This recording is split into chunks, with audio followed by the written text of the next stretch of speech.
చెప్పా. దఫేదారు లేకపోతే గనక కలెక్టర్ని కూడా పట్టించుకోరు. తెలియదు మనకి.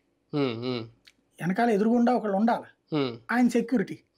ఆయనకి సెక్యూరిటీ ఇదంతా ఎందుకు వస్తుంది? ప్రతిపక్ష నాయకుడు కాబట్టి. అది లేకపోతే ఏమైనట్టు? అది కాబట్టి అదంతా హడావిడి కావాలని ఆయన కోరుకుంటాడు. హడావిడితోనే దిగాడు ఆయన. హడావిడి కోరుకుంటాడు. చంద్రబాబు గారి దగ్గర సెక్యూరిటీ లేదా? ప్రతిపక్షంలో ఉన్నా సరే ఉంటది కదా. సమీక్షలో సమావేశాలు అయిపోయినట్టేనా జగన్మోహన్ రెడ్డి గారి? ఎందుకు ఒక్కసారిగా కుప్పకూలిపోయామని వాటం మీద ఇంకేం సమీక్ష చేసేది ఏం లేదు. వాళ్ళని ఒక రకంగా చెప్పాలంటే వాళ్ళని చైతన్యపరిచే కార్యక్రమం చేశాడు ఆయన. అంటే నైరాశ్యంలోకి వెళ్ళిపోయిన లేదు మన పార్టీ ఉంటది అన్నటువంటి. అయితే అది ఎంతవరకు నమ్మారు అది అన్నటువంటిది రాబోయే రోజుల్లో తెలుస్తుంది. పార్టీలు ఎంతమంది ఉంటారు వెళ్తారని. ప్రస్తుతానికి ఆయన అదృష్టం ఏంటంటే అవతల వాళ్ళు ఎవరికి ఎట్లు తెరవాలా, అదే మెయిన్. అది తెరిస్తే పరిగెత్తుకుంటూ వెళ్ళిపోతారు. పార్టీ క్యాడర్ని కాపాడుకునే పరిస్థితి ఏమన్నా ఆయన ముందు ఉందా? ఇప్పుడు చూడాలి అది రేపు పొద్దున. ఇప్పుడు దాకా అయితే ఏం జరగలేదు. పోలీస్ కంప్లైంట్లు ఇస్తున్నా పట్టించుకోవట్లేదు.